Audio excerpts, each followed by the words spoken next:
Hey guys, it's Rudy and I'm back with another video, and I want to talk about the pros and cons of new graduate nurse residencies.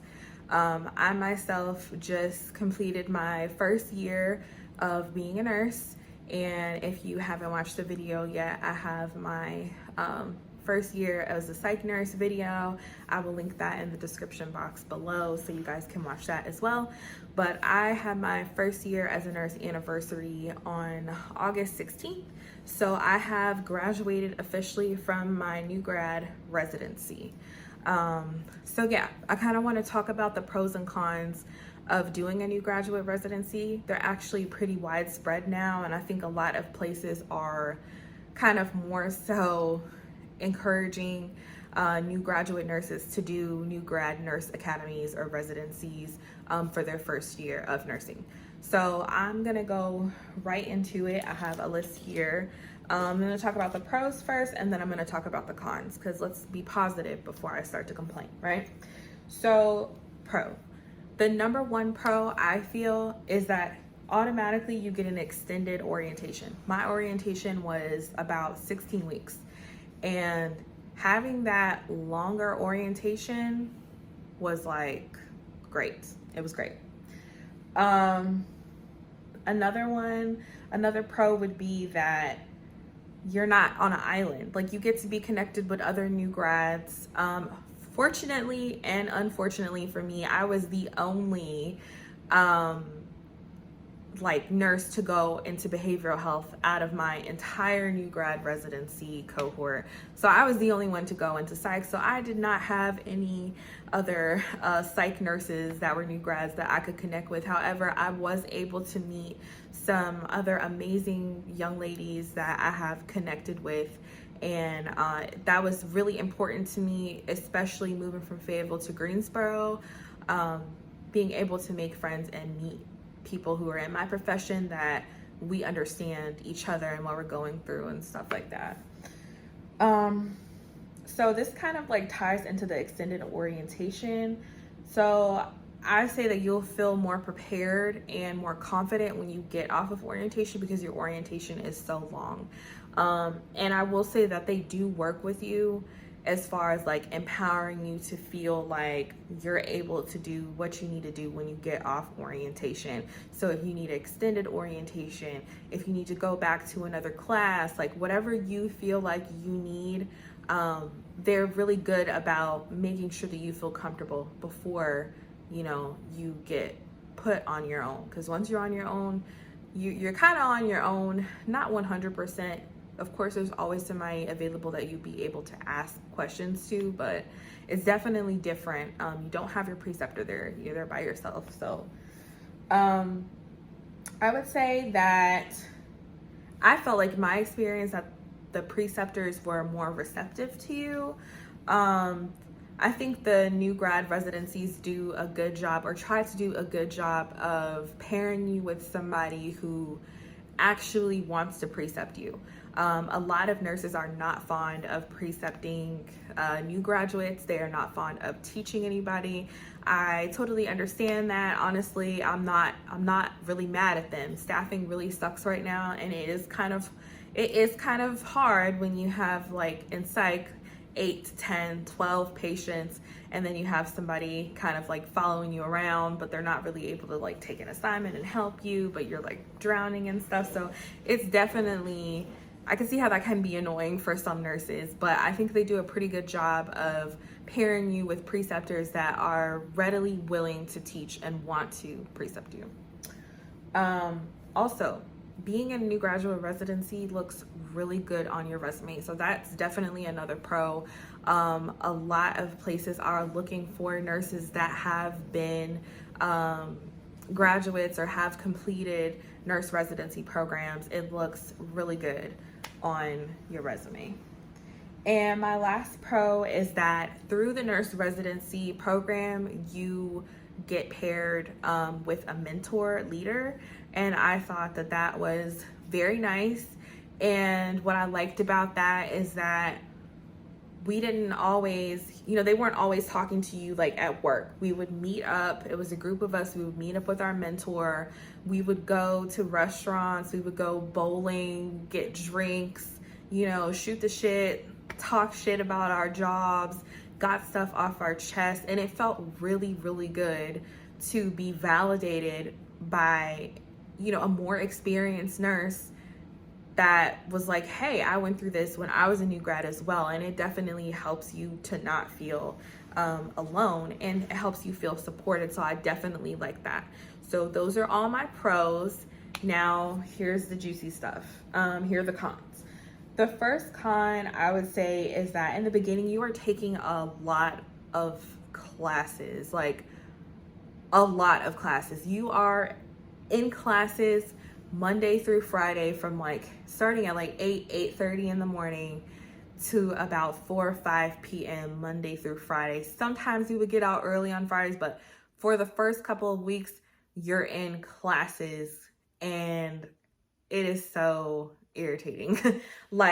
You are in classes all day and that's pretty much just what you do. You don't even go on your unit. For me, I didn't go on my unit for a while because I was in classes for so long that I didn't even get a chance to do a shift till later on. For the first 3 weeks, I think I was in classes, and then I finally started doing some precepting shifts. The pay is god awful in the beginning, and I don't know how it is at other hospitals, but I'm going to assume that it's the same for my hospital that I work for. When you're doing anything that's considered education, you get paid your base pay. So you're not getting shift differential. So your checks will look skimp because you're sitting in these classes all day. So you're not getting any shift differential for education. So therefore your checks are not going to be the greatest in the beginning because you're not going to be working a regular shift. It's just education, so they're not paying you maximum for that. I feel like another con would be you kind of feel like you don't have autonomy as far as where you're going, whether you're going to work night or day shift. For me, since I work in behavioral health, it's either night or day shift, child, adolescent unit, or adult unit. Nobody told me where I was going. I think they may have asked me what shift I preferred, but I don't know if they did. I honestly think they just put me on night shift and they put me on the adult unit. I was never really given an option to kind of voice where I wanted to go. Now, I did want night shift, so I had no problem with that. And I wasn't really picky about whether I went to adult or child and adolescent.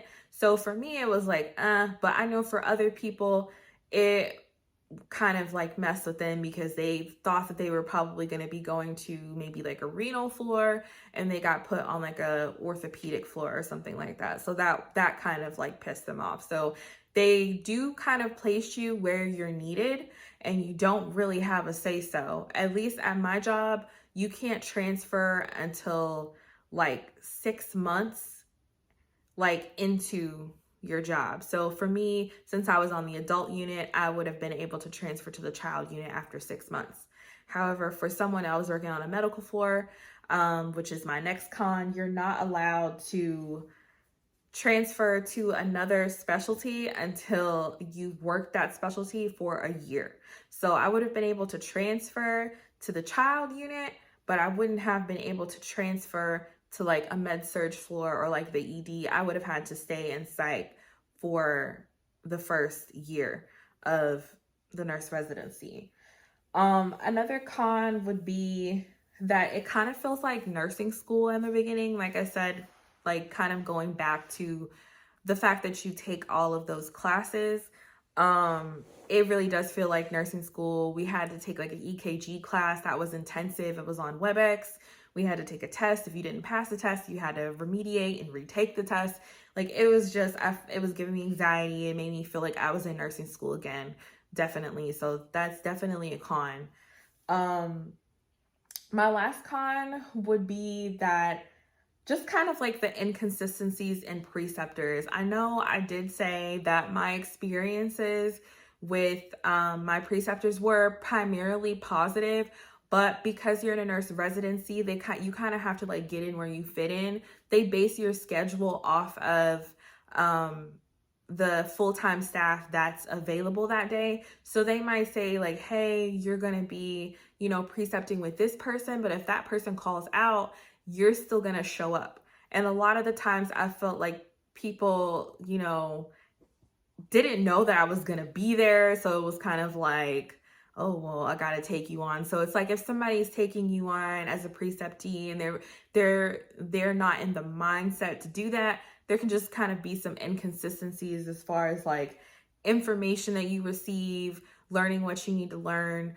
I would definitely say that as far as that goes, I feel like as a new graduate nurse, it's your responsibility in a sense to ask the right questions, to be engaging. If you see somebody doing something that you don't know how to do, ask them how to do it. I went out of my way to do things like that, stuff that seems asinine and maybe not important to you as a nurse, like maybe printing a patient wristband or printing labels, are things that are probably going to be very vital to you and important, because at my job, sometimes we don't always have a secretary. So us not having labels for a patient is something that could put me behind, because I need to put that on the patient's forms and to do an admission or things like that. So I feel like it's your job to kind of take control of your, orientation and make sure you're asking the right questions and things, because 16 weeks is a long period, but it does go by before you know it, and then you're on your own. So all in all, I would say that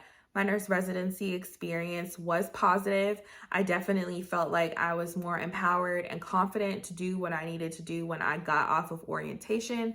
Like I said, I have only been a nurse for a year now. I'm still a baby nurse, so there's still a lot of things that I am learning and that I learn every day. But overall, the experience was positive. I hope that you guys enjoyed this video. Make sure you comment, like, and subscribe, and thank you for watching.